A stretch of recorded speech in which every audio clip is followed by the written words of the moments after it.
नारायणाय परिपूर्णगुणार्णवाय विश्वोदयस्थितिलयोन्नियतिप्रदाय ज्ञानप्रदाय विबुधासुरसौख्यदुःख सत्कारणाय वितताय नमो नमस्ते। अभ्रमं भङ्गरहितम् अजडं विमलं सदा आनन्दतीर्थमतुलं भजे तापत्रयापहम्। भवति यदनुभावादेडमूकोऽपि वाग्मे जडमतिरपि जन्तुर्जायते प्राज्ञमौलिः। सकलवचनचेतो देवता भारती सा मम वचसे निधत्तां सन्निधिं मानसे च। अस्मद्गुरुसमारम्भा टीकाकृत्पादमध्यगां श्रीमदाचार्यपर्यन्तां वन्दे गुरुपरम्परा। यैरहं शुकवत् सम्यक् विद्यायां विबुधाचार्यं वेदज्ञानाब्धिचन्दिरं दुर्मतध्वन्तमर्तण्डं सत्यध्यानमुनिं पञ्चाशद्वर्षपर्यन्तं सततं रामपूजकः श्री सत्यप्रमोदगुरुराट् भासतां नो हृदं। बन्धुस्त्वं गुरुरिष्टदैवतमिति तत्पादपङ्केरुहं प्राप्तं मां परिपालयेति सततं याचे निबद्धाञ्जलिः। चित्तं मत्कुणदोषचिन्तनविधौ नूनं मनं मा कृथाः। श्री सत्यात्मगुरो त्वदङ्घ्रियुगलं हित्वा न मे सद्गतिः। यैरहं शुकवत् सम्यक् शिक्षितोऽस्मि कृपालुभिः तान् वन्दे ध्येनुपाचार्यान्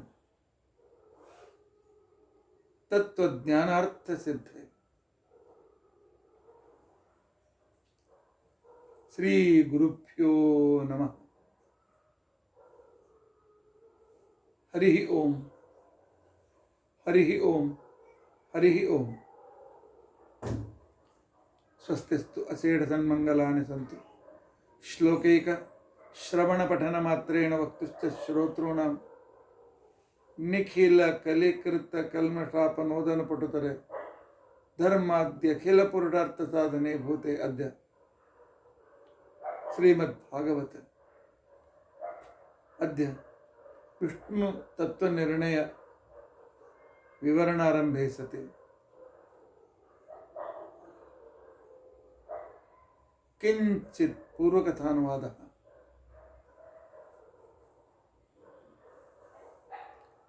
हरिः ओम हरिः ओम हरिः ओम। सदागमैकविज्ञेयं समतीतक्षराक्षरम् नारायणं सदा वन्दे निर्दोषासेटतत्त्वम्।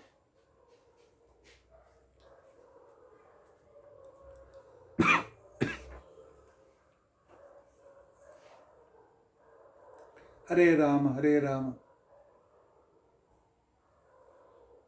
राम राम हरे हरे। हरे कृष्ण कृष्ण कृष्ण हरे हरे। हरे राम राम राम हरे हरे। हरे कृष्ण कृष्ण कृष्ण हरे हरे। श्री गुरुभ्यो नमः। हरिः ओम हरिः ओम हरिः ओम।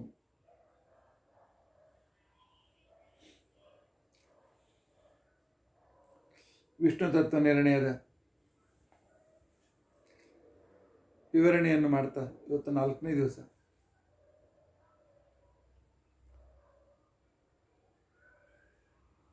ಸ್ವಲ್ಪ ಜನರಿಗೆ ಕಠಿಣ ಅಂತ ಅನಿಸಿದೆ ಅಂತ ತಿಳಿಸಿದ್ದಾರೆ. ಆದಷ್ಟು ಸುಲಭ ಮಾಡಲಿಕ್ಕೆ ಪ್ರಯತ್ನ ಮಾಡ್ತೇನೆ. ಶಾಸ್ತ್ರ ಗ್ರಂಥ.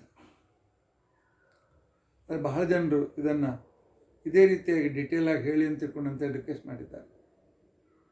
ಆದ್ದರಿಂದ ಮಧ್ವನವಮಿಗೆ ಮುಗಿಸ್ಬೇಕು ಅಂತ ಅನ್ನೋ ಪ್ಲ್ಯಾನ್ ನಾನು ಇಟ್ಕೊಂಡಿಲ್ಲ. ನಿನ್ನಿನ ದಿನ ನಾವು ವಿಚಾರ ಮಾಡ್ತಾ ಇದ್ದೆವು,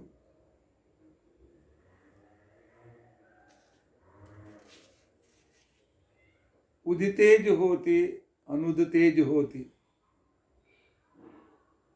ಅಂತಕ್ಕಂಥ ಸಂದರ್ಭದಲ್ಲಿ ಪರಸ್ಪರ ವಿರುದ್ಧ ವಿಚಾರ ಬರುತ್ತದೆ. ಪರಸ್ಪರ ವಿರುದ್ಧ ವಿಚಾರ ಇರೋದರಿಂದಾಗಿ ಇದಕ್ಕೆ ಸ್ವವ್ಯಾಹತಿ, ಸ್ವವಚನ ವಿರೋಧ ಇತ್ಯಾದಿ ದೋಷಗಳನ್ನು ಹೇಳಲಾಗ್ತದೆ. ಅಥವಾ ವ್ಯಾಘಾತ ಅಂತ ಕೂಡ ಅಂತ ಮಾತನ್ನು ಹೇಳ್ತಾರೆ. ವ್ಯಾಹತಿ,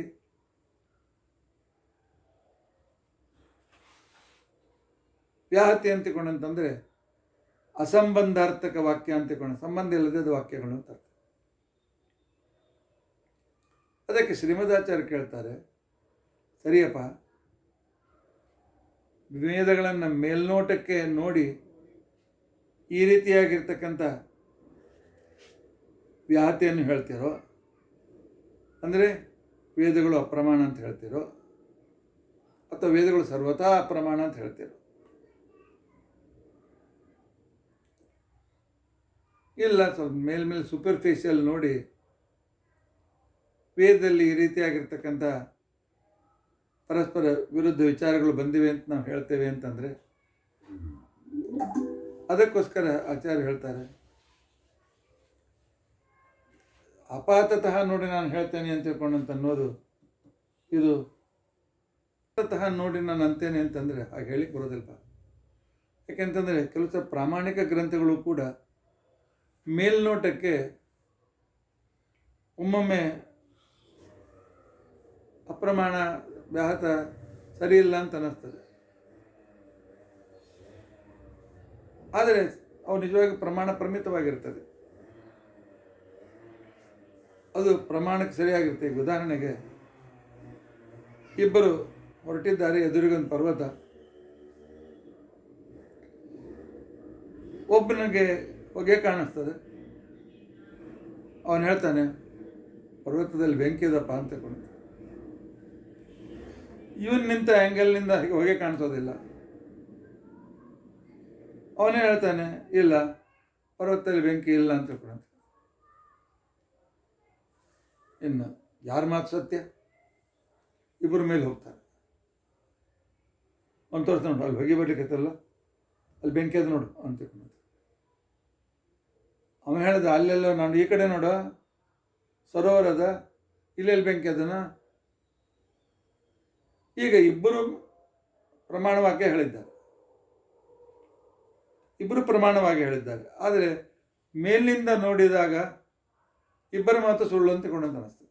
ಯಾಕಂದ್ರೆ ಹೊಗೆ ಕಾಣಿಸ್ತಾ ಇತ್ತು, ಬೆಂಕಿ ಇದೆ ಅಂತ ಕೊಂಡು ಪ್ರಮಾಣ ಆಯಿತು. ಒಂದು ಅಲ್ಲ ಅಪ್ರಮಾಣ ಅಂತ ಇತ್ತು. ಅಲ್ಲಿ ಹೋಗಿ ನೋಡಿದರೆ ಅಲ್ಲಿ ಮಂಜಿತ್ತು, ಅಲ್ಲಿ ಸರೋವರ ಇತ್ತು.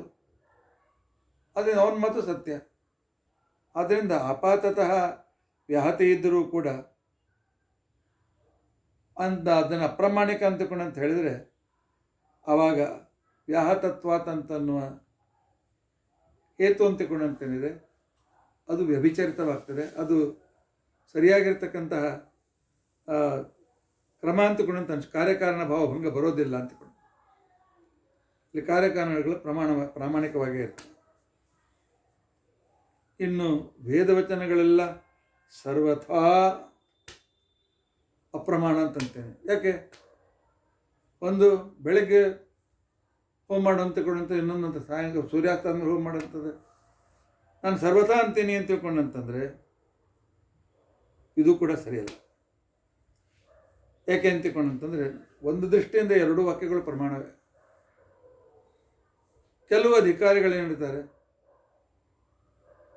ಬ್ರಹ್ಮಚಾರಿಗಳು, ಸನ್ಯಾಸಿಗಳು,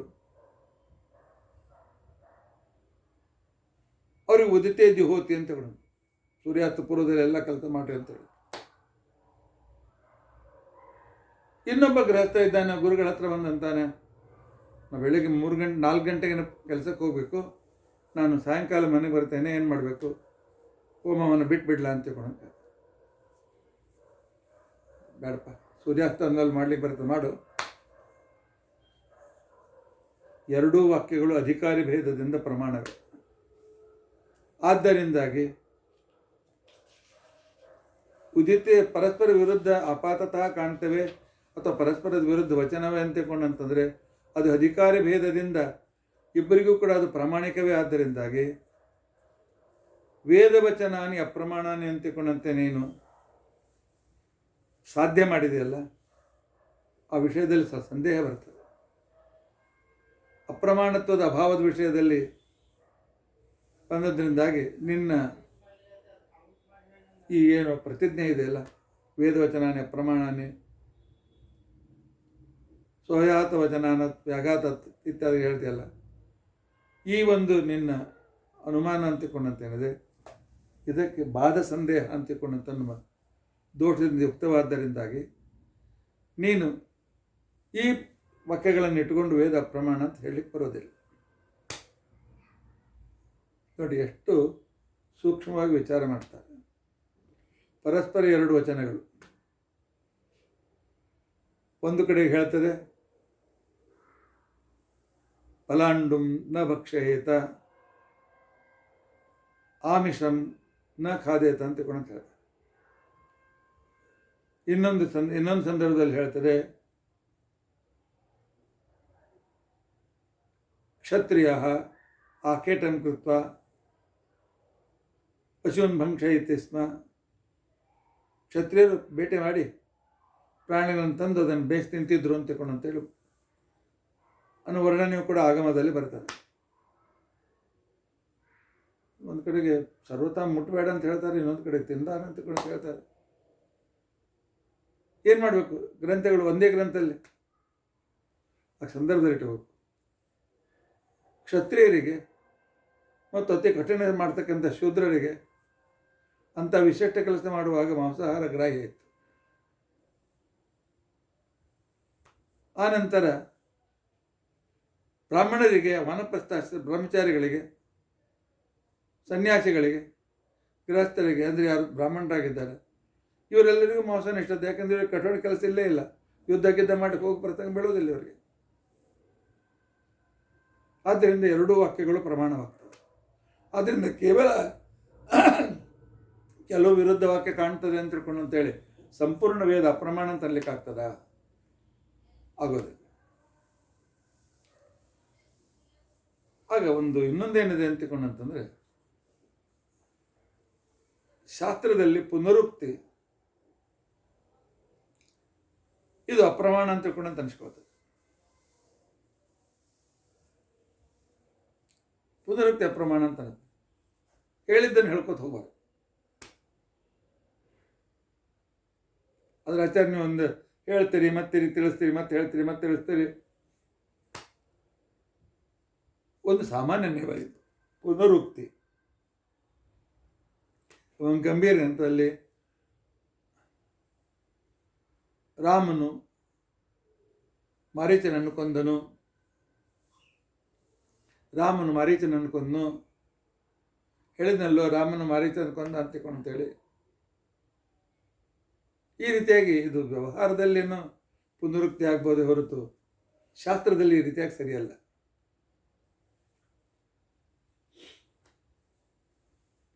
ನಿಮ್ಮ ವೇದದಲ್ಲಿ ಪುನರುಕ್ತಿಗಳಿವೆ. ಆದ್ದರಿಂದಾಗಿ ಪೂರ್ವಪಕ್ಷ ಏನು ಹೇಳ್ತಾನೆ ಅಂತ ತಿಳ್ಕೊಂಡಂತಂದರೆ, ವೇದವಚನಾನಿ ನಿಮ್ಮ ವೇದ ಅಂತ ತಿಳ್ಕೊಂಡಂತಂತೆ ವೇದದಲ್ಲಿ ಹೇಳಿದ ಮಾತುಗಳು ಅಂತೇನಿವೆ ಅಲ್ಲ, ಇವು ಅಪ್ರಮಾಣನೇ, ಇವು ಪ್ರಮಾಣ ಅಲ್ಲ. ಯಾಕಂದರೆ ಪುನರುಕ್ತತ್ವಾತ್ ಒಂದು ವಿಷಯ ಮೇಲಿನ ಮೇಲೆ ಹೇಳ್ತಾರೆ. ಯಾವ ವಿಷಯ? ಚತುರ್ವ್ಯೂಹ ರೂಪದ ವಿಚಾರ ಛಾಂದೋಪನಿಷತ್ತಲ್ಲಿ ಬರ್ತದೆ, ಬೃಹದಾರಣ್ಯಕೋಪನಿಷತ್ತಿನಲ್ಲಿ ಬರ್ತದೆ. ವಿಶ್ವತಜ್ಞ ಪ್ರಾಜ್ಞತರ ವಿಚಾರ ಮಾಂಡವ್ಯೋಪನಿಷತ್ತಲ್ಲಿ ಬರ್ತದೆ, ಆನಂತರ ಅಥರ್ವಣೋಪನಿಷತ್ತಲ್ಲಿ ಬರ್ತದೆ, ಛಾಂದೋಗ್ಯದಲ್ಲೂ ಬರ್ತದೆ. ಪುನರುಕ್ತಿ ಆಗಲಿಲ್ಲ. ಪುನರುಕ್ತಿ ಸರ್ವಸಾಮಾನ್ಯವಾಗಿ ವಾದದಲ್ಲಿ ಇದು ಅಪ್ರಮಾಣ ಅಂತ ಕೂಡ ಅಂತ ಅನಿಸ್ಕೊಳ್ತಾರೆ. ಆದರೆ ಶ್ರೀಮದಾಚಾರ್ಯ ಹೇಳ್ತಾರೆ ಈ ಏನು ಕ್ರಮ ಇದೆ ಇದು ಸರಿಯಲ್ಲ. ಯಾವ ರೀತಿ ಪುನರುಕ್ತಿ ಇದೆ ಅದನ್ನು ನೋಡಿ ಡಿಸೈಡ್ ಮಾಡಬೇಕು. ಹುಚ್ಚನಂತೆ ಪುನರುಕ್ತಿ ಇತ್ತು ಅಂತಿಕೊಂಡಂಥದ್ದು ಅದು ಅಪ್ರಮಾಣ. ಹುಚ್ಚ ಊಟ ಮಾಡಿ ಊಟ ಮಾಡಿ ಊಟ ಮಾಡಿ ಊಟ ಮಾಡಿ ಊಟ ಮಾಡಿ ಊಟ ಮಾಡಿ ಅಂತ ಬಡಬಡಿಸ್ತಿದ್ರೆ ಅದು ಪ್ರಮಾಣ ಅಲ್ಲ.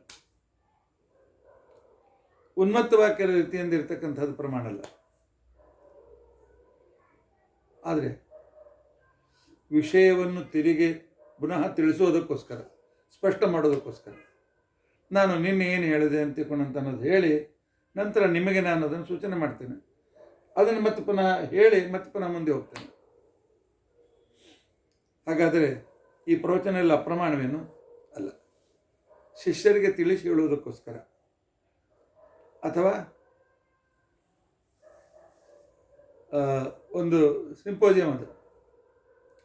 ಸಿಂಪೋಜಿಯಂ ಇರ್ತಕ್ಕಂಥ ಸಂದರ್ಭದಲ್ಲಿ ಒಬ್ಬ ಪ್ರವಚನಕಾರ ಹೇಳ್ತಾನೆ, ಪರಮಾತ್ಮ ಸರ್ವೋತ್ತಮ, ಸೃಷ್ಟಿಯಾದಿ ಅಷ್ಟಕರ್ತೃತ್ವ ಮಾಡ್ತಾನೆ ಅಂತ ಕೂಡ.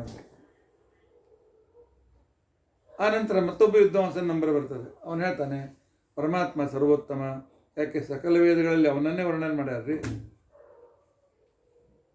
ಮತ್ತೊಬ್ಬ ವಿದ್ವಾಂಸನನ್ನು ಹೇಳಿದ ಕಣಕ್ಕೆ ಹೌದು ಪರಮಾತ್ಮ ಸರ್ವೋತ್ತಮ, ಅನಂತ ರೂಪಗಳಿಂದ ಯುಕ್ತ ಆಗ್ಯಾನ, ಎಲ್ಲರ ನಿಯಮನ ಮಾಡ್ತಾನೆ.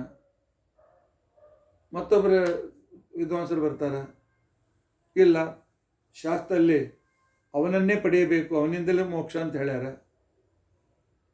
ಅದೇನು ಅವನು ಸರ್ವೋತ್ತಮ. 10 ಜನ ವಿದ್ವಾಂಸರು ಪ್ರವಚನ ಬೇರೆ, ಒಬ್ಬನು ಸೃಷ್ಟಿಯಾದ ವಿಕಾಸ ದೃಷ್ಟಿಯಿಂದ ಪರಮಾತ್ಮನ ಸರ್ವೋತ್ತಮ ಅಂತಂದ, ಇನ್ನೊಬ್ಬನು ಸರ್ವತ್ರ ವ್ಯಾಪ್ತನಾದ್ದರಿಂದ ಸರ್ವೋತ್ತಮ ಅಂತಂದ, ಇನ್ನೊಬ್ಬನು ಸರ್ವಜ್ಞನಾದ್ದರಿಂದ ಸರ್ವೋತ್ತಮ ಅಂತಂದ, ಇನ್ನೊಬ್ಬನು ಗೀತಾದಲ್ಲಿ ಹೇಳಿದೆ ಅಂದರೆ ಸರ್ವೋತ್ತಮ ಅಂತಂದ. ಪುನರುಕ್ತಿ ಆಯ್ತಲ್ರಿ ಅಂತ ಇವು ಇಲ್ಲ, ಇದನ್ನು ಅಪ್ರಮಾಣ ಅಂತ ಲೆಕ್ಕಾಗ್ತದ ಇಲ್ಲ. ಇದಕ್ಕೇನಂತಾರೆ ಪ್ರಮಾಣ ಸಂಪ್ಲವ ಅಂತ ಗುಣಕ್ಕೆ. ಒಂದು ವಿಷಯದಲ್ಲಿ ಅನೇಕ ಪ್ರಮಾಣಗಳನ್ನು ಹೇಳುವಾಗ ಆಚಾರ್ಯರು ಹಾಗೆ ಮಾಡ್ತಾರೆ. ಒಂದು ವಿಚಾರವನ್ನು ಹೇಳಿದ ನಂತರ ವೇದ ಪ್ರಮಾಣ ಕೊಡ್ತಾರೆ, ಅನೇಕ ಶ್ರುತಿಗಳ ಪ್ರಮಾಣ ಕೊಡ್ತಾರೆ, ಭಾಗವತ ಪ್ರಮಾಣ ಕೊಡ್ತಾರೆ, ಮಹಾಭಾರತದ ಪ್ರಮಾಣ ಕೊಡ್ತಾರೆ. ಪ್ರಮಾಣಗಳನ್ನು ಭಾಳ ಕೊಟ್ಟಾಕ್ಷಣಕ್ಕೆ ಆ ಪ್ರಮಾಣಗಳು ಒಂದೇ ವಿಷಯದ ಬಗ್ಗೆ ಪ್ರಮಾಣಗಳಿದ್ದಾಗ ಅದು ಪುನರುಕ್ತ ಆದರೂ ಕೂಡ ಅದು ಅಪ್ರಮಾಣ ಆಗೋದಿಲ್ಲ. ಇಂಥ ಸಂದರ್ಭದಲ್ಲಿ ಪುನರುಕ್ತಿ ಅಪ್ರಮಾಣವಾಗೋದಿಲ್ಲ. ಅದಕ್ಕೆ ಆಚಾರ್ಯರು ಹೇಳ್ತಾರೆ ಪೌನರುಕ್ತಂ, ಟೀಕಾಕೃತ ಹೇಳ್ತಾರೆ ಪೌನರುಕ್ತಂ ಅಪ್ರಮಾಣಂ ನ ಭವತಿ ಪ್ರಮಾಣ ಸಂಪ್ಲವಸ್ಯ ಪ್ರಾಮಾಣ್ಯಸ್ಯ ಸೂರ್ಯಭಿ ಸ್ವೀಕೃತತ್ವಾತ್ ಅಂತ ತಿಳ್ಕೊಂಡು ಅಂತೇಳಿ. ಆದ್ದರಿಂದ ನಿನ್ನ ವೇದಗಳು ವೇದವಚನಾನಿ ಅಪ್ರಮಾಣಾನಿ ಪುನರುಕ್ತತ್ವಾತ್ ಅಂತ ತಿಳ್ಕೊಂಡಂತೇನು ಹೇಳ್ದಿಲ್ಲ. ನಿನ್ನ ಈ ಪ್ರತಿಜ್ಞೆ ಇದರಲ್ಲಿ ಪುನರುಕ್ತಾತ ಅಂತಿಕೊಂಡಂತನ್ನೋ ಹೇತು ವ್ಯಭಿಚರಿತವಾಗ್ತದೆ. ವ್ಯಭಿಚರಿತವಾಗ್ತಂದರೆ ಕಾರ್ಯಕಾರಣ ಸಂಬಂಧವನ್ನು ಸರಿಯಾಗಿ ಹೇಳಲಿಕ್ಕೆ ಸಮರ್ಥ ಆಗೋದಿಲ್ಲ. ಆದ್ದರಿಂದಾಗಿ ಪುನರುಕ್ತವಾದ್ದರಿಂದಾಗಿ ಯಾವುದನ್ನು ತೃತೀಯಾಮನ್ವಾಹ ಅಂತಿಕೊಂಡಂತೇಳಿ ಅದು ಅನೇಕ ವಚನಗಳನ್ನು ಟೀಕಾಕೃತ ಉದಾಹರಣೆ ಕೊಟ್ಟಿದ್ದಾರೆ. ಅಂಥ ಸಂದರ್ಭದಲ್ಲಿ ಅಥವಾ ಪೂರ್ಣ ಸೂಕ್ತ ಎಲ್ಲದರಲ್ಲಿ ಬಂದಿದೆ, ಶ್ರೀ ಸೂಕ್ತ 2 ಸಲ ಬಂದಿದೆ ಇತ್ಯಾದಿ. ಇದು ಪ್ರಮಾಣ ಸಂಪ್ಲವವಾದ್ದರಿಂದಾಗಿ ಅನೇಕ ವಿಷಯವನ್ನು ಗಟ್ಟಿ ಮಾಡೋದಕ್ಕೋಸ್ಕರ ಅದನ್ನು ವಿಶೇಷವಾಗಿ ಹೇಳಿದ್ದರಿಂದಾಗಿ ಇಂಥ ಪುನರುಕ್ತಿ ಇದು ಅಪ್ರಮಾಣವಾಗೋದಿಲ್ಲ. ಸರಿ, ಆಗ ಅವನು ಹೇಳ್ತಾನೆ ಬೇಡ, ಪುನರುಕ್ತ ಅಪ್ರಮಾಣ ಅಂತ ಅನ್ನಂಗಿಲ್ಲ, ಪುನರುಕ್ತ ವ್ಯರ್ಥ ಅಂತಂತೆ. ಯಾಕೆ 20 ಹೇಳಬೇಕು? ಪ್ರತ್ಯಕ್ಷದಿಂದಲೂ ಸಾಧಿಸಲ್ಪಡ್ತದೆ, ಪುರಾಣದಿಂದಲೂ ಸಾಧಿಸಲ್ಪಡ್ತದೆ. ವೇದನ್ನು ಒಪ್ಪಿವಲ್ಲ ನಾವು, ವೇದದಿಂದ ಪ್ರಮಾಣಿತ ಅನ್ನೋದಕ್ಕೆ ನಾವು ಒಪ್ಕೊಂಡು ಬಿಟ್ಟಿವಿ. ಮತ್ತು 20 ನಮ್ಗೆ ಹೇಳೋದು ವ್ಯರ್ಥಲ್ಲೇನು? ಅದರಿಂದಾಗಿ ನಾನೇನು ಹೇಳ್ತೇನೆ ಅಂತಂದರೆ ವೇದವಚನಾನಿ ಅಪ್ರಮಾಣಾನಿ ಪುನರುಕ್ತತ್ವಾತ್ ತೇಷಾಂ ಪುನರುಕ್ತಿ ವ್ಯರ್ಥ ಅಂತಿಕೊಂಡಂತ ಅಂತೀನಿ ಅಂತಿಕೊಂಡಂತಂದರೆ ಟೀಕಾಕೃತ ಪದ ಹೇಳ್ತಾರೆ, ಆಗಲಿಲ್ಲ. ಏನೋ ಯಾಗೋ ಮಾಡಿ ವ್ಯರ್ಥತ್ವನ ಹೇಳ್ಬೋದು. ಯಾಕೆ ಒಂದರಿಂದ ವಿಷಯ ಸಾಧಿಸ್ತಿದ್ರೆ ಅದನ್ನ ಮತ್ತೊಂದರಿಂದ ಹೇಳಿಕ್ಕೆ ಅವಶ್ಯಕತೆ ಬೆಳೆಯಂಗಿಲ್ಲ. ಆದರೆ ಈ ಪುನರುಕ್ತಿ ಯಾವ ಉದ್ದೇಶದಿಂದ ಬಂದಿದೆ ಅಂತ ಅನ್ನೋದನ್ನು ನಿರ್ಧಾರ ಮಾಡಿದ್ದೀಯಾ? ಹೇಳು. ಒಂದು ವೇಳೆ ಅಧಿಕ ವಿವಕ್ಷ ಕಿಮಿದಂ ಪುನರುಕ್ತಮೇವ ಕಿಂತು ಅಧಿಕ ವಿವಕ್ಷಿತ ಅನುವಾದ ರೂಪ ಸ್ಯವ, ಅಧಿಕ ವಿಷಯವನ್ನು ಹೇಳುವ ಸಲುವಾಗಿ ಪುನರುಕ್ತಿಯಾಗಿ ಬಂದಿದೆಯೋ ಅಥವಾ ಅದು ಅನುವಾದ ರೂಪವಾಗಿದೆಯೋ ಅಂತ ಅನ್ನೊಂದು ಮೊದಲು ನಿರ್ಧಾರ ಮಾಡಬೇಕು. ಎಲ್ಲಿ ತನಕ ಅದನ್ನು ನಿರ್ಧಾರ ನೀನು ಮಾಡೋದಿಲ್ಲ ಅಲ್ಲಿವರೆಗೂ ನಿನ್ನ ವಿಚಾರ ಸಂದೇಹಕ್ಕೆ ಕಾರಣ ಆಗ್ತದೆ. ಯಾಕಂತಂದರೆ ಅಧಿಕ ವಿಚಾರವನ್ನು ಹೇಳೋ ಸಲುವಾಗಿ ಪುನರುಕ್ತಿ ಬಂದಾಗ ಅಂಥ ಸಂದರ್ಭದಲ್ಲಿ ಆ ಪುನರುಕ್ತಿ ಅಪ್ರಮಾಣ ಅಂತ ಅಲ್ಲಿಗೆ ಬರಂಗಿಲ್ಲ. ಅದು ಎಲ್ಲಿ ತನಕ ಇದನ್ನು ನಿರ್ಣಯ ಮಾಡಂಗಿಲ್ಲ ಅಲ್ಲಿ ತನಕ ಪುನರುಕ್ತಿ ವ್ಯರ್ಥ ಅಂತ ತಿಳ್ಕೊಂಡು ಅಂತ ಹೇಳಿಕ್ಕೆ ಬರಂಗಿಲ್ಲ. ಈಗ ನಾನು ಆಗಲೇ ಹೇಳಿದಂತೆ ಸರ್ವತ್ರ ವ್ಯಾಪ್ತನಾದ್ದರಿಂದ ವಿಷ್ಣು ಸರ್ವೋತ್ತಮ, ವೇದ ಪ್ರತಿಪಾದ್ಯನಾದ್ದರಿಂದ ವಿಷ್ಣು ಸರ್ವೋತ್ತಮ, ಸೃಷ್ಟ್ಯಾದಷ್ಟಕರ್ತರ ಸ್ವತಂತ್ರವಾಗಿ ಸೃಷ್ಟ್ಯಾದಷ್ಟಕರ್ತಗಳಾಗಿದ್ದಾನೆ. ಆದ್ದರಿಂದ ಪರಮಾತ್ಮ ಸರ್ವೋತ್ತಮ. ಈ ರೀತಿ ಅವನ ಸರ್ವೋತ್ತಮತ್ವವನ್ನು ಅನೇಕ ಸಲ ನಾನು ಹೇಳಿದರೆ ಆ ಪುನರುಕ್ತಿ ವ್ಯರ್ಥ ಅಲ್ಲ.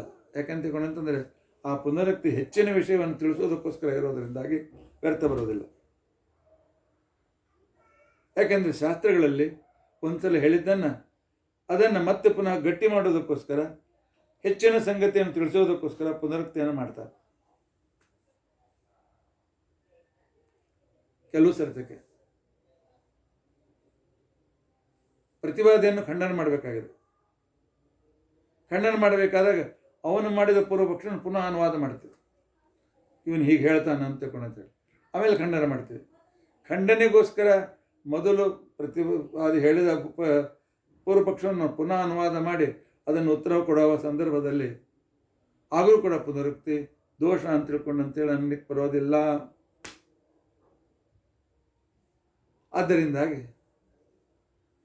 ಇದು ಅನುವಾದ ವಾಕ್ಯವೋ ಅಥವಾ ಹುಚ್ಚರ ಮಾತು ಅಂತ ಅನ್ನೋದು ನಿರ್ಣಯ ಮಾಡೋದು. ಹುಚ್ಚರ ಮಾತು ಇತ್ತಂದ್ರೆ ನಾವು ಅಪ್ರಮಾಣ ಅಂತಂತೇವೆ. ಅದು ಕೇವಲ ಪುನರುಕ್ತ ಆದ ಕಾರಣಕ್ಕೇನೆ ಅದು ಅಪ್ರಮಾಣ ಅಂತ ತಿಳ್ಕೊಂಡಂತ ಅಂತೀನಿ ಅಂತ ತಿಳ್ಕೊಂಡಂತಂದರೆ ಇದು ಸಾಧ್ಯವಿಲ್ಲ.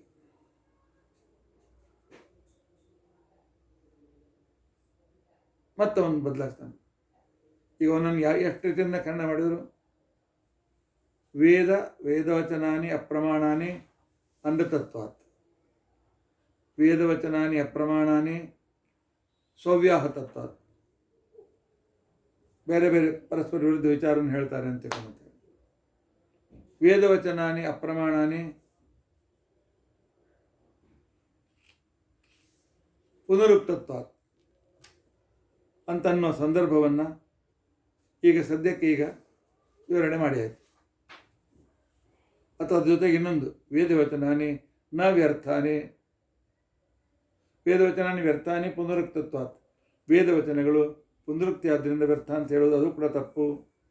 ಯಾಕೆ ಅಂತ ತಿಳ್ಕೊಂಡಂತಂದರೆ ಇಲ್ಲಿ ಸಂದೇಹ ಬರೋದರಿಂದಾಗಿ ಸಂದಿಗ್ಧ ಸಿದ್ಧಿ ಅಥವಾ ಬಾಧ ಸಂದೇಹ ಅಂತನ್ನೋ ದೋಷ ಬರುವುದರಿಂದ ನೀನು ಹೇಳಿದಂತೆ ಪುನರುಕ್ತದ್ರಿಂದ ವೇದ ಪ್ರಮಾಣ ಅಥವಾ ವೇದ ವ್ಯರ್ಥ ಅಂತ ಹೇಳಲಿಕ್ಕೆ ಬರೋದಿಲ್ಲಪ್ಪ. ಏನೋ ಸಂಶಯ ಉಳಿತಾ ನನಗೆ? ಇಲ್ಲ, ಇನ್ನು ಮತ್ತೆ ಇಲ್ಲ, ಮತ್ತು ಬಿಡೋದಿಲ್ಲ. ಇಲ್ಲ, ವೇದವಚನಾನಿ ಪ್ರಮಾಣಾಂತರ ಸಿದ್ಧ ವೇದವಚನಾನಿ ನಿರರ್ಥಕಾನಿ ಅಥವಾ ಅಪ್ರಮಾಣಾನಿ ಪ್ರಮಾಣಾಂತರ ಸಿದ್ಧತ್ವಾತ್. ಒಂದು ಬೇರೆ ಪ್ರಮಾಣದಿಂದ ಸಿದ್ಧವಾದ ವಿಷಯವನ್ನೇ ರಿಪೀಟ್ ಮಾಡಿದರೆ ಅದು ಶಾಸ್ತ್ರ ಅಂತ ಅನ್ನೋದಿಲ್ಲ, ಅದು ಅನುವಾದ ಅಂತಂತಾರೆ. ಅನುವಾದ ಇದು ಶಾಸ್ತ್ರ ಆಗೋದಿಲ್ಲ. ಇದು ತರ್ಕಶಾಸ್ತ್ರದ ಒಂದು ಸಾಮಾನ್ಯವಾದ ನಿಯಮ. ಆದರೆ ಅನುವಾದವು ಪ್ರಮಾಣ ಆಗ್ತದೆ ಅಂತ ಅನ್ನೋದನ್ನು ಮುಂದೆ ಆಚಾರ ಸಿದ್ಧ ಮಾಡಿ ತೋರಿಸ್ತಾರೆ, ಆ ಮಾತು ಬೇರೆ.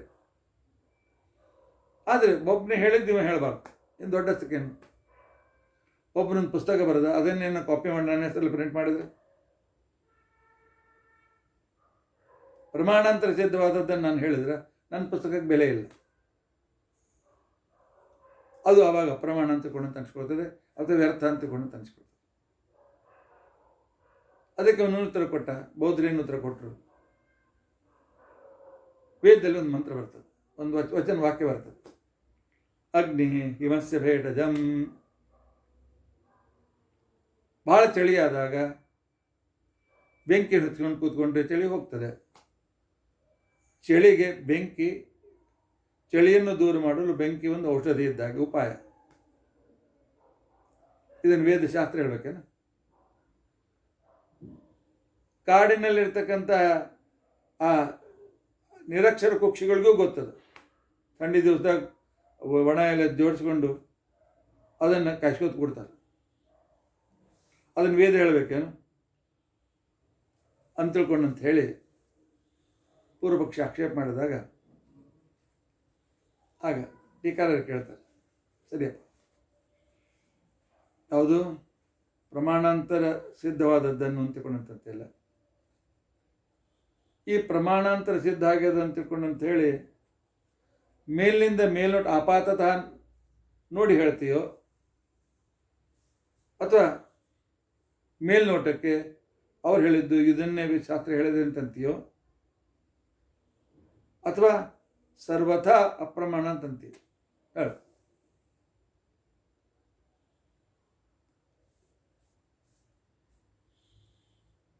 ಮೊದಲು ನಾನು ಮೇಲ್ನೋಟದಿಂದ ಆಪಾತತಃ ನೋಡಿದಾಗ ಇವ್ರು ಹೇಳಿದ್ದೇನೆ ಅವ್ರು ಹೇಳ್ಯಾರ, ಅವ್ರು ಹೇಳಿದ್ದೇನೆ ಅವ್ರು ಹೇಳ್ಯಾರ ಅಂತಕೊಂಡಂತ ಹೇಳಿ. ಅದಕ್ಕೆ ನೀನು ಹೇಳಿದೆ ಅಪ್ರಮಾಣ ಅಂತ ಹೇಳಿದಲ್ಲ. ಹಾಗಾದ್ರೆ ಸುಳ್ಳು ಏನದು? ಬೆಂಕಿ ಹಚ್ಚಿಕೊಂಡು ಚಳಿ ಹೋಗ್ತಂತ ಸುಳ್ಳೇನು? ನಾನು ಹೇಳೀನಿ, ಅವನು ಹೇಳ್ಯಾನ, ಅವನು ಹೇಳ್ಯಾನ. ಆದರೆ ಇದು ಅಪ್ರಮಾಣನು ಹೆಂಗೆ ಅಪ್ರಮಾಣ ಆಗ್ತದೆ? ಇದು ಸತ್ಯವಾದ ಮಾತು, ಅನುಭವಕ್ಕೆ ಗಮ್ಯವಾದಂಥ ಮಾತು. ಇದು ಹೆಂಗೆ ಅಪ್ರಮಾಣವಾಗ್ತದೆ? ಆಗ ಒಂದು ಸ್ವಲ್ಪ ಚೇಂಜ್ ಮಾಡ್ಕೋತಾನೆ.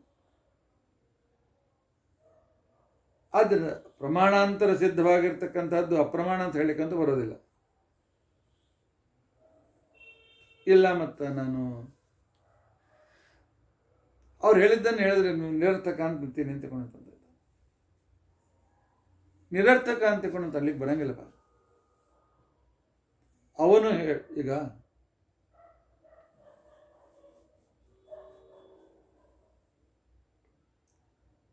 ಒಬ್ಬ ಡಾಕ್ಟರ್ ಒಂದು ಪ್ರಮಾಣವನ್ನು ಹೇಳಿದ, ಅದನ್ನೇ ಇನ್ನೊಬ್ಬ ಡಾಕ್ಟರ್ ತನ್ನ ವಿದ್ಯಾರ್ಥಿಗಳಿಗೆ ಕಲಿಸಿದ, ಅದನ್ನೇ ಇನ್ನೊಬ್ಬ ಡಾಕ್ಟರ್ ತಮ್ಮ ಊರಿನ ಕಾಲೇಜ್ನೊಳಗೆ ಹೇಳಿದ. 10 ಮಂದಿ ಒಂದೇ ವಿಷಯ ಹೇಳಿದರು. ಇದರ್ಥ ಏನು? ಅಥವಾ ಆ ವಿಷಯವನ್ನೇ ಅನೇಕ ರೀತಿಯಿಂದ ಬೇರೆ ಬೇರೆ ರೀತಿಯಿಂದ ಕೆಲವರು ಅದನ್ನು ಹೇಳ್ತಾರೆ. ಹಾಗೆಲ್ಲ ನಾನು ಹೇಳಿದ್ನಲ್ಲ, ಪರಮಾತ್ಮನ ಸರ್ವೋತ್ತಮತ್ವವನ್ನು ಬೇರೆ ಅನೇಕ ರೀತಿಯಿಂದ ಹೇಳಿಕ್ಕೆ ಬರ್ತದೆ. ಇಂತಹ ಸಂದರ್ಭದಲ್ಲಿ ಅದು ನಿರರ್ಥಕವೂ ಆಗೋದಿಲ್ಲ. ಪ್ರಮಾಣ ಸಂಪ್ಲವ ಅಂತ ತಿಳ್ಕೊಂಡಂತನ್ನೋ ರೀತಿಯಿಂದ ಅದು ಪ್ರಮಾಣ ಅಂತ ಹೇಳಿಕೊಡ್ತಾರೆ. ಅನೇಕ ಪ್ರಮಾಣ ಸಂಪ್ಲವ, ಅನೇಕ ಪ್ರಮಾಣಗಳನ್ನು ಕೊಟ್ಟಾಗ ಒಬ್ಬನೇ ಹೇಳಿದ್ದ ಇನ್ನೊಬ್ಬರನ್ನು ಹೇಳ್ತಕ್ಕಂಥ ಕ್ರಮ ಅದು. ಈಗಿನ ಕಾಲಕ್ಕಂತೂ ಸಂಶೋಧನಾ ಅಂತಿಕೊಂಡಂತಂದ್ರೆ ಒಂದು ವಿಷಯ ಹೇಳಿ ಇದನ್ನು ಯಾರ್ಯಾರು ಹೇಳ್ಯಾರ ಅಂತಿಕೊಂಡಂತ ಅನ್ನೋದನ್ನು ಆ ರೀತಿ ರೆಫರೆನ್ಸ್ ಕೊಡಬೇಕು. ಆ ರೀತಿ ರೆಫರೆನ್ಸ್ ಕೊಟ್ಟರೆ ಪುನರುಕ್ತಿ ಅಂತ ಸಂದರ್ಭದಲ್ಲಿ ಪ್ರಮಾಣಾಂತರ ಸಿದ್ಧವಾದ ವಿಷಯ ಒಂದು ಸಿದ್ಧವಾದದ್ದನ್ನು ಇನ್ನೊಬ್ಬನೊಂದು ಹೇಳಿದ್ರೆ ಅಂದರೆ ಅವನು ಒಂದು ಪ್ರಮಾಣ ಕೊಟ್ಟು ಸಿದ್ಧ ಮಾಡಿ ತೋರಿಸ್ತಾನೆ. ಏನು ಅಂತಿಕೊಂಡಂತಂದ್ರೆ ಗಡಿಗೆಗೆ ಮಣ್ಣು ಉಪಾದಾನ ಕಾರಣ ಅಂತಿಕೊಂಡಂತ ಹೇಳ್ತಾನೆ. ಇದು ಪ್ರಮಾಣದಿಂದ ಪ್ರಮಿತವಾದ ವಿಷಯ. ಅಂದರೆ ಗಡಿಗೆ ಮಣ್ಣಿಲ್ಲದೆ ಗಡಿಗೆ ಮಾಡಲಿಕ್ಕೆ ಬರಂಗಿಲ್ಲ ಅಂತ ಅನ್ಕೊಂಡತಾನೆ. ಇನ್ನೊಬ್ಬ ಹೇಳ್ತಾನೆ, ನೋಡಪ್ಪ ಗಡಿಗೆ ಮಾಡಬೇಕಾದ್ರೆ ಮಣ್ಣು ಅನಿವಾರ್ಯ ಅಂತ ತಿಳ್ಕೊಂಡಂತ ಹೇಳ್ತಾನೆ. ಮತ್ತೊಬ್ಬ ಹೇಳ್ತಾನೆ, ಮಣ್ಣಿನಿಂದಲೇ ಗಡಿಗೆ ಮಾಡ್ಲಿಕ್ಕೆ ಬರ್ತದೆ ಅಂತ ತಿಳ್ಕೊಂಡಂತ ಹೇಳ್ತಾನೆ. ಈ ರೀತಿಯಾಗಿ ಒಬ್ಬರು ಹೇಳಿದ್ದನ್ನು, ವೇದ ಹೇಳಿದ್ದನ್ನು, ಪುರಾಣ ಹೇಳಿದ್ದನ್ನು ಅದು ಇತಿಹಾಸ ಇತ್ಯಾದಿ ಹೇಳಿದ್ರೆ ಇದು ಅಪ್ರಮಾಣ ಅಂತಲ್ಲ, ಅಷ್ಟೇ ಅಲ್ಲ, ವ್ಯರ್ಥವೂ ಅಲ್ಲ. ಇಲ್ಲ ನಾನು ಇದನ್ನು ನಿರರ್ಥಕ ಅಂತ ಒಂದ್ಸಲ ಹೇಳಿಬಿಟ್ರೆ ಮತ್ತೆ ರಿಪೀಟ್ ನಿರರ್ಥಕ ಅಂತೀನಿ ಅಂತ ತಿಳ್ಕೊಂಡಂತಂದರೆ ಅವನಿಗೆ ಪ್ರಶ್ನೆ ಮಾಡ್ತಾರೆ. ಅಂದರೆ ಅಗ್ನಿ ಹಿಮಸ್ಯ ಭೇಷಜಂ, ಅಂದರೆ ಅಗ್ನಿ ಶಬ್ದಕ್ಕೆ ಬೆಂಕಿ ಅಂತ ಹೇಳುವ ಶಕ್ತಿ ಇಲ್ಲ ಅಂತಂತೇನು, ಅಥವಾ ಬೆಂಕಿ ಅಂತನ್ನೋದು ಅಗ್ನಿ ಅಂತ ಅರ್ಥ ಕೊಡಂಗಿಲ್ಲ ಅಂತಂತೇನು, ಬೆಂಕಿ ಹಿಮ ಪರಸ್ಪರ ವಿರುದ್ಧ ಅಂತನ್ನೋ ವಿಷಯದಲ್ಲಿ ತಾತ್ಪರ್ಯ ಇಲ್ಲ ಅಂತಂತೇನು, ಈ ರೀತಿ ನೀನು ಹೇಳಿಕ್ ಬರೋದಿಲ್ಲ. ಯಾಕೆಂದ್ರೆ ಇಲ್ಲ ಅಪ್ರಮಾಣ ಅಂತ ಇಲ್ಲ, ಅಪ್ರಮಾಣ ಸಾಧ್ಯ ಆಗೋದಿಲ್ಲ. ಆದ್ದರಿಂದಾಗಿ ಪ್ರಮಾಣಾಂತರ ಸಿದ್ಧವಾದುದರಿಂದ ಬೇರೆ ಕಡೆಗೆ ಹೇಳಿದ್ದನ್ನೇ ವೇದ ಹೇಳಿದ್ದರಿಂದಾಗಿ ಅಪ್ರಮಾಣ ಅಂತನ್ನುವುದು, ಯಾಕಂದ್ರೆ ವಸ್ತು ಅದು ಪ್ರಮಾಣ ಸಿದ್ಧ ಆಗಿರ್ತದೆ, ಅದನ್ನು ಪ್ರಮಾಣ ಅಂತ ಅನ್ಲಿಕ್ಕೆ ಬರೋದಿಲ್ಲ, ಅದನ್ನು ವ್ಯರ್ಥ ಅಂತ ಅನ್ಲಿಕ್ಕೆ ಬರೋದಿಲ್ಲ. ಆದ್ದರಿಂದಾಗಿ ನೀನು ಹೇಳಿದ ವೇದವಚನಾನಿ ಅಪ್ರಮಾಣಾನಿ ಪ್ರಮಾಣಾಂತರ ಸಿದ್ಧತ್ವಾತ್ ಅಗ್ನಿ ಹಿಮಶ್ಚಭೇಜಂ ವತ, ಅಥವಾ ವೇದವಚನಾನಿ ನಿರರ್ಥಕಾನಿ ಪ್ರಮಾಣಾಂತರ ಸಿದ್ಧತ್ವಾತ್ ಪ್ರಮಾಣಾಂತರ ಸಿದ್ಧತ್ವಾತ್ ಅಂತ ಹೇಳಿ ಅನ್ನುವ ರೀತಿಯಾಗಿ ಹೇಳಿದರೆ ಆ ನಿನ್ನ ಅನುಮಾನದಲ್ಲಿ ಅನೇಕ ತಪ್ಪುಗಳು ಬರ್ತದೆ. ಆದ್ದರಿಂದಾಗಿ ವೇದದಲ್ಲಿ ಪರಸ್ಪರ ವಿರುದ್ಧ ವಚನ ಇದ್ದರೂ ಅದನ್ನು ಅಪ್ರಮಾಣ ಅಂತ ಹೇಳಲಿಕ್ಕೆ ಬರೋಂಗಿಲ್ಲ. ವೇದದಲ್ಲಿ ಪುನರುಕ್ತಿ ಇದ್ದರೂ ಅಪ್ರಮಾಣ ಮತ್ತು ನಿರರ್ಥಕ ಅಂತ ಹೇಳಲಿಕ್ಕೆ ಬರೋದಿಲ್ಲ. ವೇದ ವಚನಗಳಲ್ಲಿ ಪ್ರಮಾಣ ಅಂತ ಬೇರೆ ಕಣ್ಣಿಂದ ಸಿದ್ಧವಾದದ್ದನ್ನು ವೇದ ನಮ್ಗೆ ಹೇಳ್ತಿತ್ತು ಅಂತಕೊಂಡಂತಂದರೆ ಅದನ್ನು ಅಪ್ರಮಾಣ ಅಂತ ಅನ್ಲಿಕ್ಕೆ.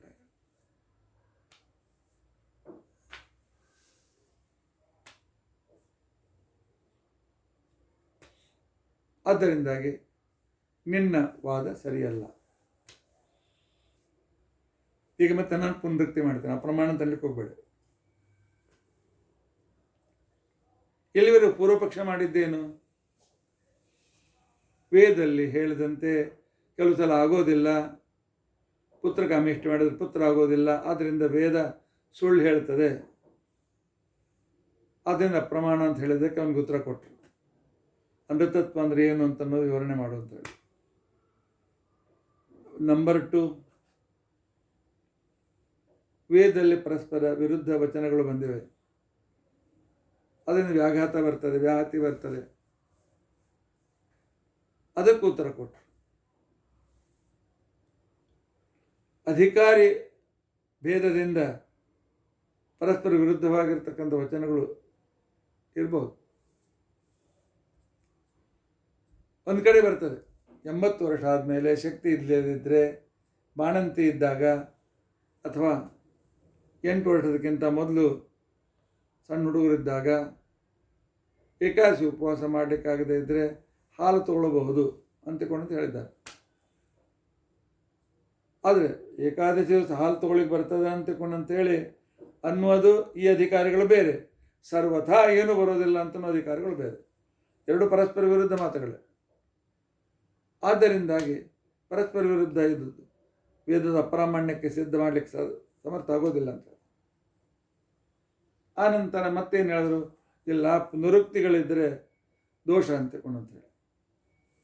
ಪುನರುಕ್ತಿ ವಿಶೇಷಾರ್ಥ ಹೇಳೋದಕ್ಕೋಸ್ಕರ ಇದ್ದರೆ ದೋಷ ಅಲ್ಲ, ಅಪ್ರಮಾಣ ಆಗೋದಿಲ್ಲ, ನಿರರ್ಥಕವೂ ಆಗೋದಿಲ್ಲ ಅಂತನ್ನೋದನ್ನು ತಿಳಿಸ್ಕೊಟ್ರು. ಇಲ್ಲ ಇನ್ನೊಬ್ಬರು ಹೇಳಿದ್ದನ್ನೇ, ಇನ್ನೊಬ್ಬರು ಪ್ರಮಾಣದಿಂದ ಸಿದ್ಧ ಮಾಡಿದ್ದನ್ನೇ ವೇದ ರಿಪೀಟ್ ಮಾಡ್ತದೆ, ವೇದ ಅಪ್ರಮಾಣ ಅಥವಾ ಅದು ವ್ಯರ್ಥ ಅಂತ ನಾನು ಹೇಳ್ತೀನಿ ಅಂತಕೊಂಡಂತಂದರೆ ಅದು ಹೇಳಲಿಕ್ಕೆ ಬರೋದಿಲ್ಲ. ಯಾಕೆಂದರೆ ಪ್ರಮಾಣಾಂತರ ಸಿದ್ಧವಾದದ್ದು ಅಪ್ರಮಾಣ ಅಂತ ಆಗ್ಲಿಕ್ಕೆ ಆಗೋದಿಲ್ಲ, ಯಾಕೆಂದರೆ ಅದು ಪ್ರಾಮಾಣಿಕವಾಗಿರ್ತದೆ. ಆದರೆ ಅವನು ಹೇಳಿದ್ದು ಇವನು ಹೇಳಿದ್ದು ಹೇಳಿದ್ರು ಅಂತಕೊಂಡ್ರೆ ಏನು ತಪ್ಪದ, ವಿಷಯ ಇನ್ನೂ ಗಟ್ಟಿ ಆಗ್ತದೆ. ಆದ್ದರಿಂದಾಗಿ ಅದು ಕೂಡ ದೋಷಕರವಾಗುವುದಿಲ್ಲ. ಆಗ ಅವನು ಮತ್ತೊಂದು ರೀತಿಯಿಂದ ದಾರಿ ತೆಗಿತಾನೆ. ಇದಕ್ಕೆ ಅನ್ಯ ಪ್ರಮಾಣ ಸಂವಾದ ಅಂತ ತಿಳ್ಕೊಂಡಂತೀವಿ. ಒಂದು ವಿಷಯ ಗಟ್ಟಿಯಾಗಬೇಕಾಗಿದ್ದರೆ ಅನ್ಯ ಪ್ರಮಾಣ ಸಂವಾದ. ಈಗ ಒಬ್ಬ ಡಾಕ್ಟರ್ ಹೇಳ್ತಾನೆ, ಏನಪ್ಪ ನೀನು ಬ್ಲಾಕೇಜ್ ಇವೆ, ಆದರೆ ಟೆಂಟ್ ಹಾಕ್ಸ್ಕೊಳ್ಬೇಕು ಅಂತ ತಿಳ್ಕೊಂಡಂತೆ.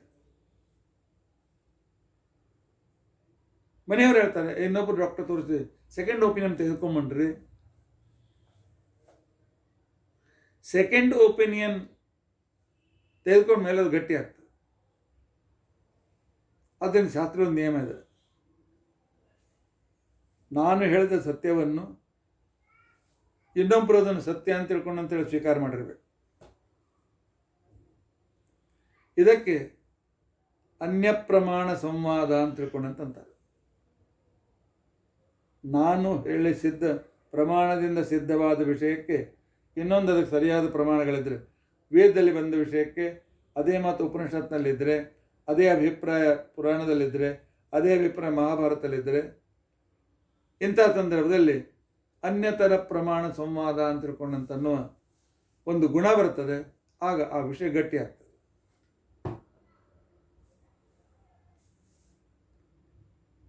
ಸೆಕೆಂಡ್ ಒಪಿನಿಯನ್, ಅವನು ಹೇಳ್ತಾನೆ ಅಲ್ಲಿ ಹೋಗ್ರಿ ಹಣ್ಣದ ಅಂತ ತಿಳ್ಕೊಂಡಂತ ಹೇಳಿ,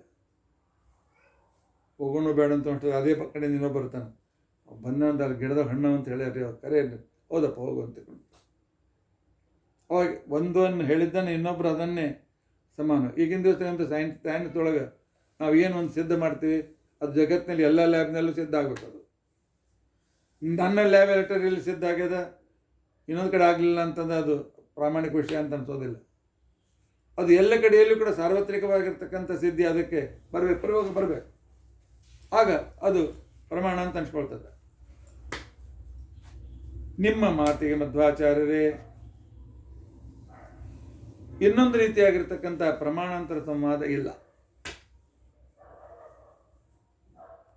ಏನಪ್ಪ ಎಲ್ಲಿ ಇಲ್ಲ, ಹೆಂಗೆ ಹೇಳ್ತೋರ್ತಪ್ಪ ಅಂತಿಕೊಂಡಂತಂದ ಕಣಕ್ಕೇನೆ ಈ ಆರಂಭದಲ್ಲೇ ನೀವೇನು ಮಾಡಿದ್ದೀರಿ, ಆರಂಭದಲ್ಲೇ ನೀವೇನು ಹೇಳಿದ್ರಿ, ಸದಾ ಗಮೇಕ ವಿಜ್ಞೇಯಂ,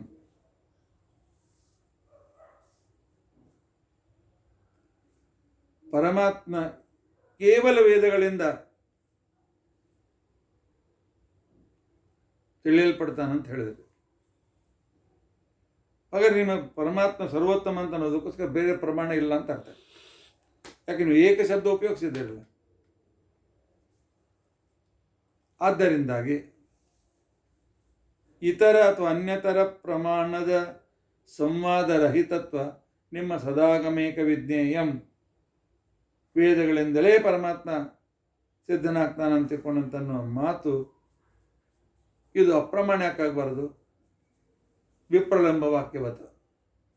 ಮೋಸಗಾರ ನಾನು ಹೇಳಿದ್ದೆ ಖರೆ, ಪ್ರಮಾಣ ಕೊಡಂತ ಅವೆಲ್ಲ ಇಲ್ಲ, ನಾನು ಹೇಳ್ತೀನಿ ನಂಬು ಅಂತವನು ಹೇಳ್ತಾನೆ. ಆ ರೀತಿಯಾಗಿ ಬೇರೆ ಪ್ರಮಾಣದಿಂದ ಸಿದ್ಧವಾಗದೇ ಇರತಕ್ಕಂಥ ವಿಷ್ಣು ಸರ್ವೋತ್ತಮತ್ವ ಕೇವಲ ವೇದದಿಂದ ಮಾತ್ರ ಸಿದ್ಧ ಆಗ್ತಿದ್ರೆ ಆಗ ಅನ್ಯತರ ಪ್ರಮಾಣ ಸಂವಾದ ರಾಹಿತ್ಯ, ಇನ್ನೊಂದು ಸೆಕೆಂಡ್ ಒಪಿನಿಯನ್ ಇಲ್ಲ, ಆ ರೀತಿಯಾಗಿರ್ತಕ್ಕಂಥ ಇನ್ನೊಬ್ರು ಇದನ್ನು ಒಪ್ಪಿಲ್ಲ ಅಂತ ತಿಳ್ಕೊಂಡಂತಂದ್ರೆ ನೀವು ಹೇಳಿದ್ದು ಸಿದ್ಧಾಂತ ಆಗಲಿಕ್ಕೆ ಸಾಧ್ಯವಿಲ್ಲ. ಅಂತ ದೋಷ ನಿಮಗೆ ಬರ್ತದೆ ಅಂತ ತಿಳ್ಕೊಂಡ.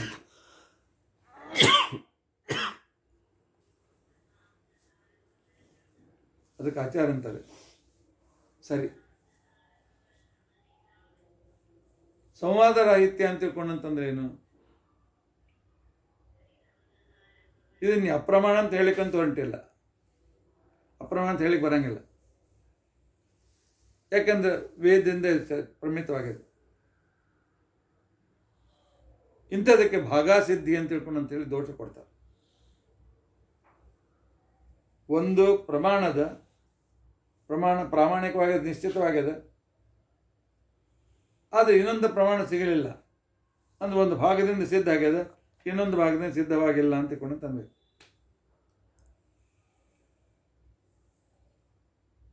ಇಂಥ ಸಂದರ್ಭದಲ್ಲಿ ಸಂವಾದ ರಾಹಿತ್ಯಕ್ಕೆ ಈ ರೀತಿಯಾಗಿ ಅನೇಕ ವಿಕಲ್ಪಗಳು ಬರ್ತವೆ.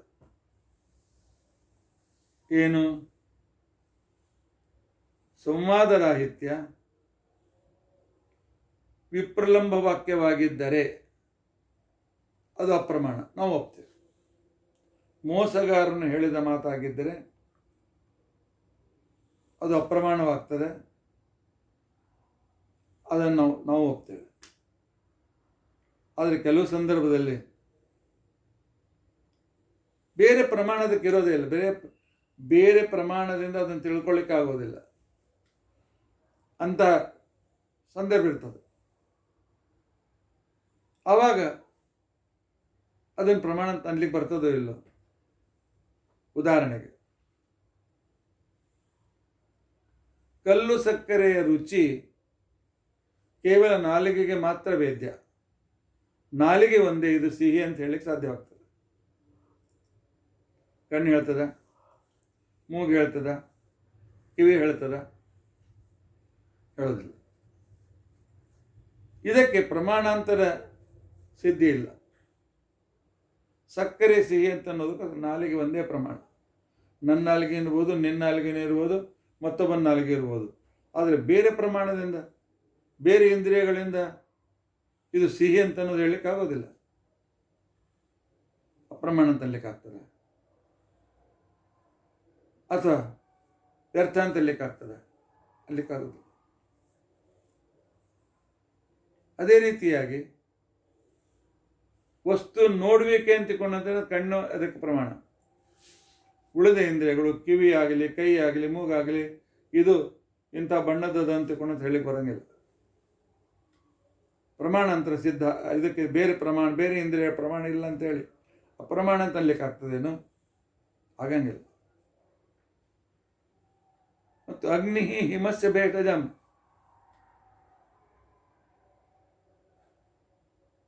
ವೇದ ಹೇಳ್ತದೆ ಅಗ್ನಿ ಚಳಿಗಾಲದ ಚಳಿಯನ್ನು ಓಡಿಸ್ಲಿಕ್ಕೆ ಒಂದು ಸಾಧನ ಆಗ್ಯದ ಅಂತ ಹೇಳಿ ಹೇಳ್ತಕ್ಕಂಥ ಸಂದರ್ಭದಲ್ಲಿ ಆಗ ಅದು ಚಳಿ ಹೋಗಬೇಕಾಗಿದ್ದರೆ ಬಿಸಿಯಾದದ್ದು ಏನಾದ್ರು ಬೇಕೇ ಬೇಕು. ಆ ಬೆಂಕಿ ಕಟ್ಟಿಗೆದೇ ಇರಲಿ, ಗ್ಯಾಸಿಂದ ಇರಲಿ, ಎಲೆಕ್ಟ್ರಿಸಿಟಿಯಿಂದ ಏನೇ ಇರಲಿ.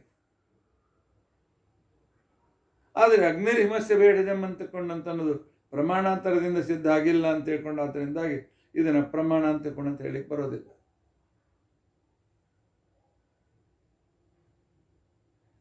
ನಾರಾಯಣ ಸದಾಗಮೇಕ ವಿಜ್ಞೇಯ. ನಾರಾಯಣ ಕೇವಲ ವೇದದಿಂದ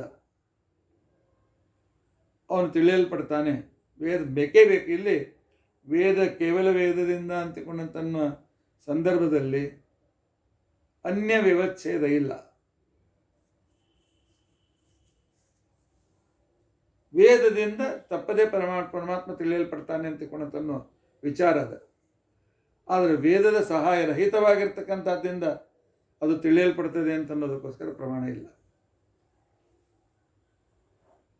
ವೇದದ ಸಹಾಯ ಬೇಕೇ ಬೇಕು.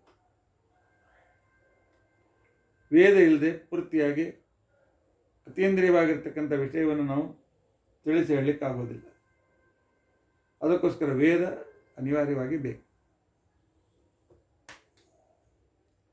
ಹೀಗಾಗಿ ಇದರ ಮೇಲೆ ಮತ್ತೇನು ಕೇಳ್ತದೆ? ವೇದ ಇದು ಸುಳ್ಳು ಹೇಳುತ್ತದೆ, ವೇದದಲ್ಲಿ ಹೇಳಿದ್ದು ಎಲ್ಲವೂ ಸುಳ್ಳು, ಆದ್ದರಿಂದಾಗಿ ಇದಕ್ಕೆ ಇನ್ನೊಂದು ಸಂವಾದಿಯಾದ ಪ್ರಮಾಣ ಬೇಕು ಅಂತಂತೀಯ, ಅಥವಾ ವೇದದ ಕೆಲವು ಭಾಗ ಪ್ರಮಾಣ ಅಂತಂತೀಯ ಅಂತ ಪ್ರಶ್ನೆ ಮಾಡಿ ನೀ ಏನಂತ ಹೇಳಿದ್ರು ಸಹಿತ ಅವಾಗ ನಿನಗೆ ಭಾಗಾಸಿದ್ಧಿ ಅಂತಿಕೊಂಡಂತನ್ನು ಇಲ್ಲ, ಸಂದೇಹ, ಪ್ರಮಾಣ ಸಂದೇಹ ಅಂತ ಅನ್ನೋದು ಒಟ್ಟು ನಿನಗೆ ಬರ್ತದೆ. ಯಾಕಂದರೆ ವೇದ ಹೇಳಿದ್ದು ಸತ್ಯ ಆಗಿದ್ದರಿಂದಾಗಿ ಇನ್ನೊಂದು ಸಂದರ್ಭದಲ್ಲಿ ಅದನ್ನು ಸತ್ಯ ಅನ್ನಿಸದೇ ಇದ್ದರೆ ನಿನ್ನ ಮತಿ ವೈಗುಣ್ಯ ಇರಬಹುದು, ಅಥವಾ ಅದು ಬೇರೆ ಸಂದರ್ಭದಿಂದ ಬೇರೆ ದೃಷ್ಟಿಯಿಂದ ಅದು ಸತ್ಯ ಆಗಿರಬಹುದು. ಆದ್ದರಿಂದಾಗಿ ಅನೇಕ ಜನರ ಅನುಭವಕ್ಕೆ ಬರೋದರಿಂದ, ಅನೇಕ ರೀತಿಯಾಗಿರ್ತಕ್ಕಂಥ ಸಿದ್ಧಿಯಾಗುವುದರಿಂದ ವೇದಗಳಿಗೆ ಇನ್ನೊಂದು ಪ್ರಮಾಣ ಇಲ್ಲ ಅಂತ ತಿಳ್ಕೊಂಡಂತೇಳಿ ಅವುಗಳನ್ನು ಅಪ್ರಮಾಣ ಅಥವಾ ವ್ಯರ್ಥ ಹೇಳ್ತೀನಿ ಅಂತ ಅನ್ನೋದು ಸರಿ ಬೀಳೋದಿಲ್ಲ. ಅದರಿಂದ ವೇದಗಳು ಪ್ರಮಾಣ. ಶ್ರೋತೃಗಳೇ, ಈ ರೀತಿ ಬೇರೆ ಬೇರೆ ರೀತಿಯ ಪೂರ್ವಪಕ್ಷಗಳನ್ನು ಒಂದೇ ಕಡೆಗೆ ತಂದು ಅದನ್ನು ಪ್ರತ್ಯೇಕ ವಿಕಲ್ಪ ಮಾಡಿಕೊಂಡು ಅದಕ್ಕೆ ಉತ್ತರ ಕೊಟ್ಟು ತಮ್ಮ ವಿಚಾರವನ್ನು ಸಿದ್ಧ ಮಾಡ್ತಕ್ಕಂಥ ಒಂದು ಕಲೆ ಟೀಕಾಕೃತ್ಪಾದರಲ್ಲಿದೆ. ಇದು ಟೀಕಾಕೃತ್ಪಾದರಲ್ಲಿರ್ತಕ್ಕಂಥ ಒಂದು ವಿಶಿಷ್ಟವಾಗಿರ್ತಕ್ಕಂಥ ಕಲಾ, ವಿಶಿಷ್ಟವಾಗಿರ್ತಕ್ಕಂಥ ಗುಣ.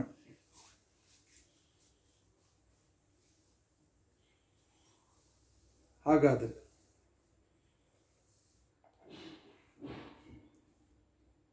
ನೀವೇನು ಮಾಡಿದ್ರಿ? ಬೌದ್ಧರು ಹೇಳಿದ ಅನೇಕ ರೀತಿಯಾಗಿರ್ತಕ್ಕಂಥ ವಿಸಂವಾದವನ್ನು ದೂರ ಮಾಡಿದರೆ. ಅಸ್ತ್ವೇವಂ ತರ್ಹಿ ಟೀಕಾಕೃತ್ಪಾದ ಹೇಳ್ತಾರೆ, ಹೇತೂನಾಂ ಸಂದಿಗ್ಧ ಸಿದ್ಧತ್ವಾದಿನ ವೇದ ಪ್ರಾಮಾಣ್ಯ ನಿಶ್ಚಯ.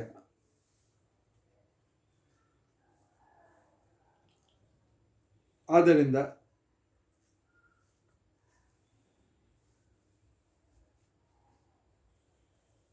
ವೇದದಲ್ಲಿ ಹೇಳಿದ ಸರಿಯೋ ತಪ್ಪೋ,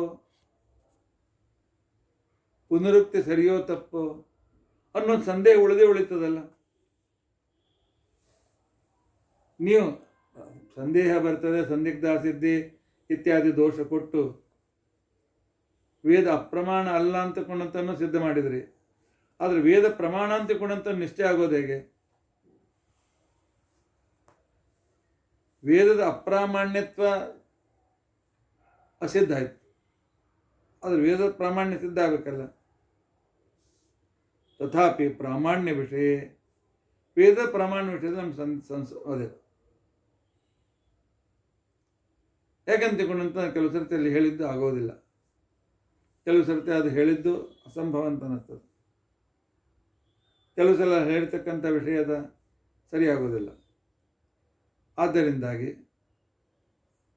ವೇದದಲ್ಲಿ ದೋಷಗಳು ಯಾಕೆ ಇರಬಾರದು, ಅಥವಾ ಮೇಲೆ ಕಾಣ್ತಕ್ಕಂಥ ದೋಷಗಳು ವೇದದಲ್ಲಿ ಇವೆ ಅಂತ ಯಾಕೆ ಅನ್ಬಾರದು?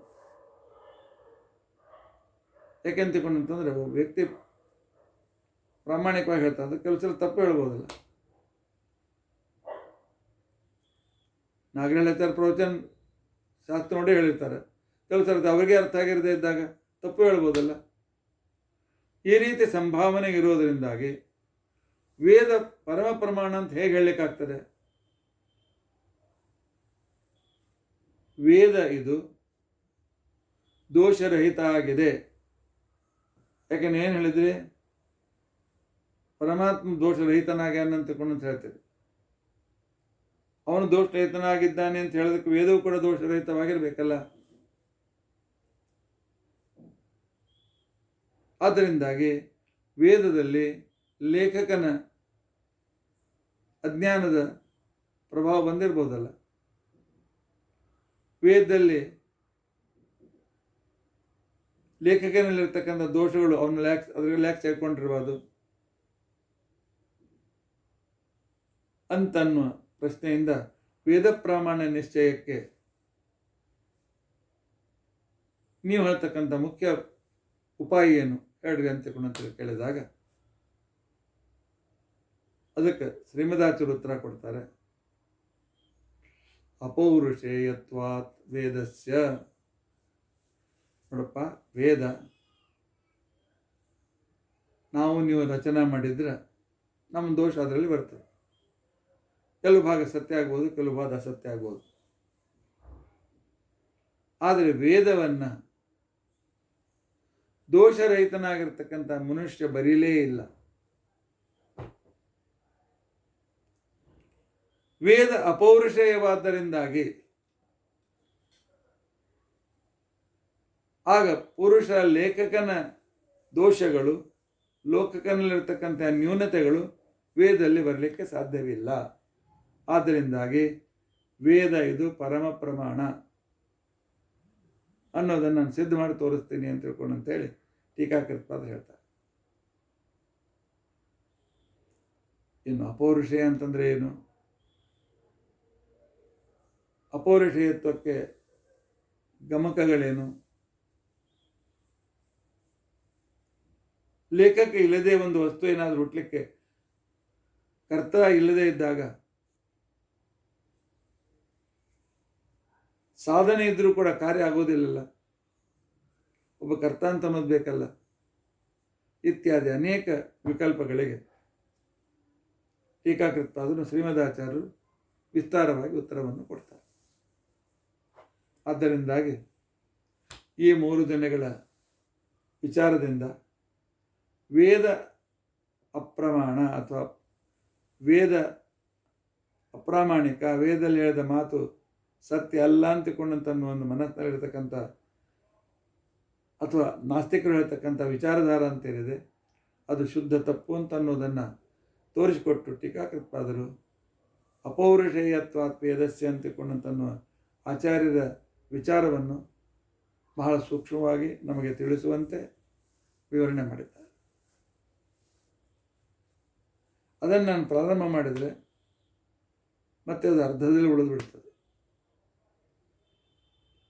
ಇನ್ನೂ ಸ್ವಲ್ಪ ಸಮಯ ಇದ್ದರೂ ಕೂಡ ಇವತ್ತಿಗೆ ಇಲ್ಲಿಗೇನೆ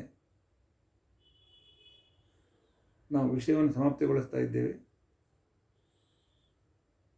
ವೇದಾಪೌರುಷೇಯತ್ವವಾದವನ್ನು ನಾಳಿನಿಂದ ನಾವು ತಿಳಿದುಕೊಳ್ಳಲಿಕ್ಕೆ ಪ್ರಯತ್ನಿಸೋಣ. ಆದ್ದರಿಂದಾಗಿ ಬೌದ್ಧರು ಹೇಳಿದ ವೇದವು ಸುಳ್ಳು ಹೇಳ್ತದೆ, ಅದಕ್ಕೋಸ್ಕರ ಪ್ರಮಾಣ. ವೇದದಲ್ಲಿ ನಿರರ್ಥಕ ಪದಗಳು ಬಂದಿವೆ, ಆದ್ದರಿಂದ ಪ್ರಮಾಣ. ವೇದಗಳಲ್ಲಿ ಪುನರುಕ್ತಿ ಬಂದಿದೆ, ಆದ್ದರಿಂದ ಪ್ರಮಾಣ. ವೇದದಲ್ಲಿ ಅನ್ಯ ಪ್ರಮಾಣ ಸಿದ್ಧವಾದಂಗಿರ್ತಕ್ಕಂಥದ್ರಿಂದಾಗಿ ಆ ಕಾಲದಿಂದ ವೇದ ಹೇಳಿದ್ದು ಇದು ಸರಿಯಾಗೋದಿಲ್ಲ. ವೇದದಲ್ಲಿ ಪರಸ್ಪರ ವಿರುದ್ಧ ಮಾತುಗಳಿವೆ, ಆದ್ದರಿಂದ ಪ್ರಮಾಣ. ವೇದಕ್ಕೆ ಅನ್ಯತರ ಪ್ರಮಾಣದ ಅಥವಾ ಅನ್ಯ ಪ್ರಮಾಣ ಸಂವಾದವೂ ಕೂಡ ಇಲ್ಲ. ಆದ್ದರಿಂದಾಗಿ ವೇದ ಅಪ್ರಮಾಣ, ನಿರರ್ಥಕ ಅಂತೇಳಿ ಪೂರ್ವಪಕ್ಷಿ ಏನಾದರೂ ಹೇಳಿ ಹೊರಟ್ರೆ ಅದಕ್ಕೆ ಟೀಕಾಕೃತ್ಪಾದರು ಇಷ್ಟು ವಿಸ್ತಾರವಾಗಿ ಉತ್ತರವನ್ನು ಕೊಟ್ಟಿದ್ದಾರೆ.